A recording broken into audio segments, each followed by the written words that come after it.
Good morning, students. This is the next session of your chapter 3, that is electrochemistry. In the last session, we have done with your reference electrode and how that can be used to determine the standard electrode potential of any other element. Now in this session, we will be starting with your topic electrochemical series. Now what is electrochemical series?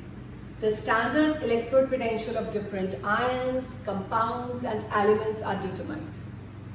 And after this, they are arranged in the decreasing order. And on arranging in decreasing order, the series that we get is called electrochemical series. So what is electrochemical series? The arrangement of different elements or species in the decreasing order.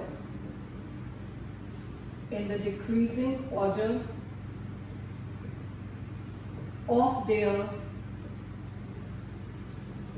standard electrode potential. You remember, like standard electrode potential, I take it as standard reduction potential. It's called electrochemical series. The detailed electrochemical series you can see in your NCERT or any reference book. Now you will see that in the electrochemical series, the elements are arranged from fluorine to lithium in the decreasing order. Fluorine has got the highest standard electrode potential value, that is plus 2.87. And lithium has got the lowest, that is minus 3.05 volt. And in between, of course, comes hydrogen, which has got 0.0 volt. So it is arranged in the decreasing order, you can see. Electrochemical series. You can take out any electrochemical series and see it.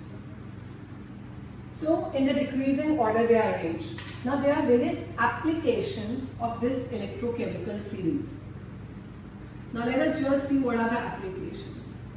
First is identifying anode and cathode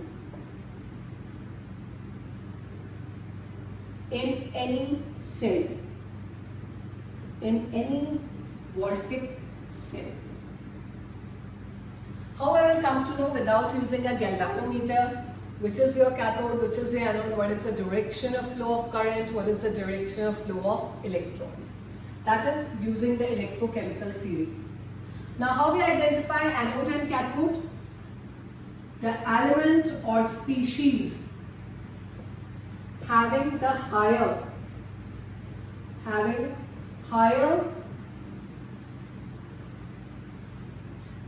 standard electrode potential, this is a symbol, will act as cathode. And the one with lower value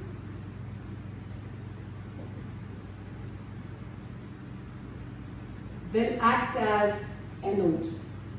The one with a higher value will act as cathode and the one with a lower value will act as anode. So I am taking two examples from this electrochemical series. You can check out the electrochemical series and find out the values. I am writing the values here. Suppose a cell is set up. In which a cell consists of two electrodes. Nickel dipped in nickel plus 2 ions, and I consider magnesium in Mg plus 2 ions. Now I have to decide which one will act as cathode or anode. Practical way is using a galvanometer. Theoretical way is using the electrochemical series.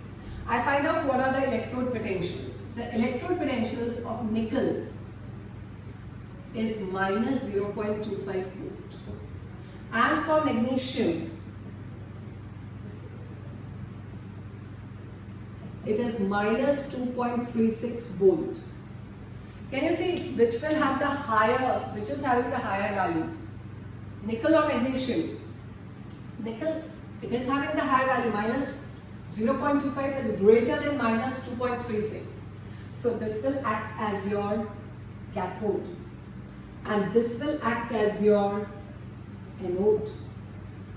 So now when I know which is your cathode, which is your anode, I can write the reactions taking place at the two electrodes, overall reaction, cell representation, and I will also be calculating the standard cell potential. So let us see, do all the things. The first thing, this is our question.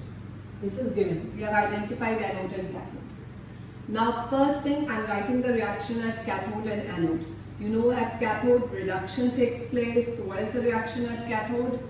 Ni plus 2 electrons. Gain of electron is reduction Ni. And what is the reaction at anode?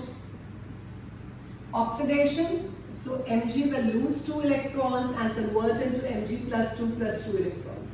I can write the overall reaction. Overall is this.